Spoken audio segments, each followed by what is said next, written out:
చెప్పేవారు. ఇప్పుడు కొరత ఎవరు ఒప్పుకోరు అనుకోండి. ఆయన అంటే ఇప్పటికీ కూడా మా అందరికీ కారిపోద్ది. ఏ రోజున కూడా ఇంత సర్వీసులు ఎక్కడ రిమార్క్ తెచ్చుకోలేదు. చాలా మంచి వ్యక్తి. ఒరే చదివేవా ఆయన అడిగితే ఏ క్వశ్చన్ అడిగితే ఇప్పుడు జవాబు చెప్పకపోతే ఇదేదనమాట. అంతే అందరూ కూడా జవాబు చెప్పేవారు. మా సత్యరాజ్ మాస్టర్ని కొద్దిగా ప్రసంగించవలసిన కోరి ప్రార్థిస్తున్నాను. ఇదే వీధిలో ఇదే స్కూల్లో పనిచేశారండి ఆయన. అది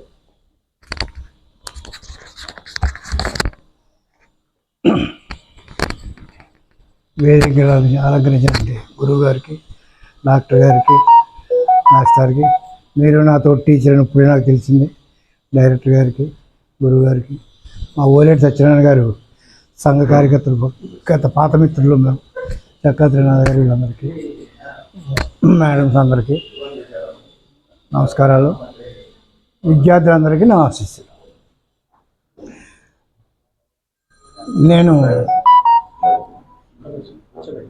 ఆఫ్టర్ లాంగ్ టైం మళ్ళీ డయాస్ మీదకి వచ్చాను. నేను ఆమె పాస్ట్ ప్రెసిడెంట్ ఆఫ్ రాజమండ్రి చేసి ఆ యాక్టివిటీస్ గురించి తర్వాత చెప్తాను. ఇవాళ ఉపాధ్యాయ దినోత్సవంగా మమ్మల్ని ఏదో సన్మానించాలని పిలిచారు. హ్యాపీ.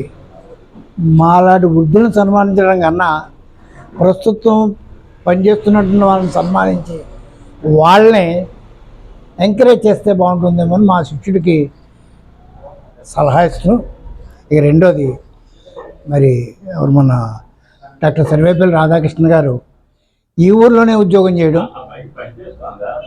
రాజమండ్రిలోనే ఉద్యోగం చేశారు లెక్చరర్గా, ఫిలాసఫీ లెక్చరర్గా పనిచేశారు. అప్పుడు ఆర్ట్స్ కాలేజీ, మీరంతా ఆర్ట్స్ కాలేజీ వాళ్ళ, ఆర్ట్స్ కాలేజీలోనే పనిచేశారు.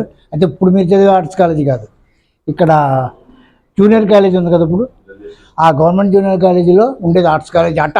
నాకు తెలియదు, నేను చాలా తెలియని టైంలోనే అది. అక్కడ ఫిలాసఫీ లెక్చరర్గా పనిచేస్తూ ఆయన వెళ్ళారు. ఈరోజు కూడా ఆయన తిరుత్తణిలో, అక్కడ మన తిరుత్తణి తెలుసు కదా, సుబ్రహ్మణ్య స్వామి దేవాలయం, తిరుత్తణిలో ఈయన ఇల్లు ఉంది. నేను ప్రత్యేకంగా చూడాలనే ఇంటికి వెళ్ళాను. తర్వాత ఉపాధ్యాయ వృత్తిని నేను స్వీకరించడంలో ఉన్న ప్రధాన ఉద్దేశం ఏంటంటే, నాకు ఎలక్ట్రికల్ డిపార్ట్మెంట్లో ఉద్యోగం ఇచ్చారు. నాకు ఉద్యోగం ఇచ్చిన పరిస్థితులలో నేను చాలా చాలా అత్యంతమైన అవసరం ఉన్నటువంటి రోజుల్లో నాకు ఉద్యోగం ఇచ్చారు.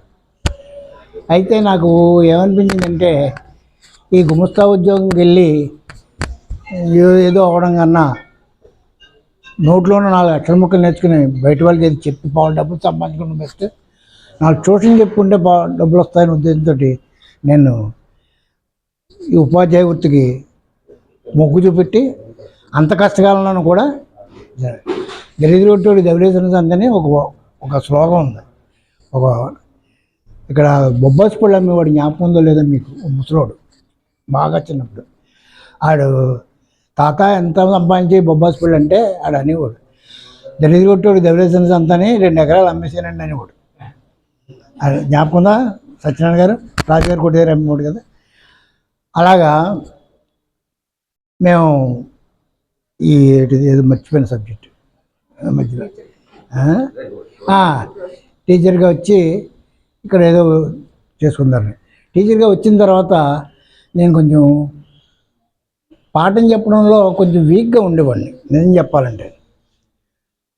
79లో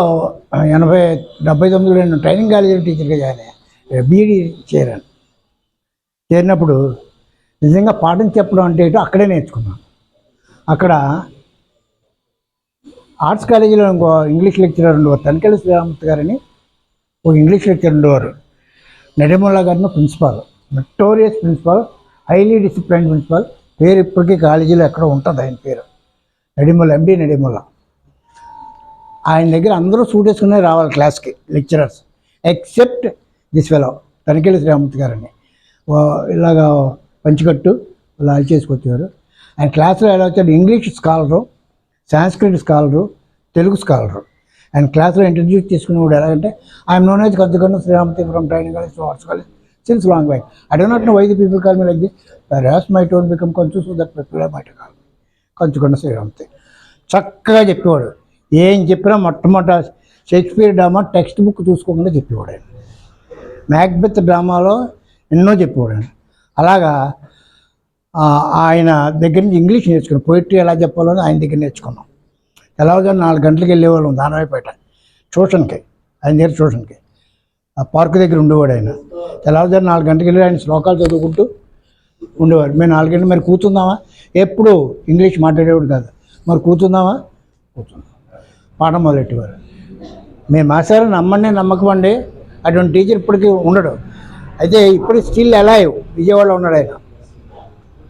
ఆయన మ్యాక్బెత్ డ్రామా అని అన్నీ కూడా ట్రాజడీ డ్రామాలు చెప్పేవాడు ఆయన దగ్గర.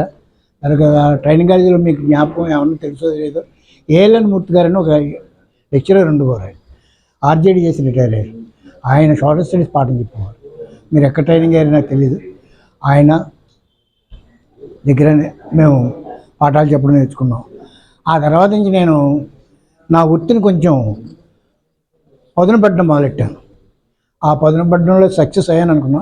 అయితే ఈ మధ్యకాలంలో ఒక 2-3 ఏళ్ళ నుంచి నాకు ఏ అనుమానం వచ్చిందంటే, నేను చేసింది పెద్ద పని కాదు, పెద్ద కృషి కాదు, ఇవాళ అవసరమైనటువంటి ఎడ్యుకేషన్ని నేను ఇవ్వలేకపోతున్నాను. ఎందుకంటే మా అమ్మాయి, మా మనవరాలు 5వ క్లాస్ చదువుతుంటే వాళ్ళు లెక్క చెప్పలేకపోతున్నాం ఆ పిల్లకి మేము.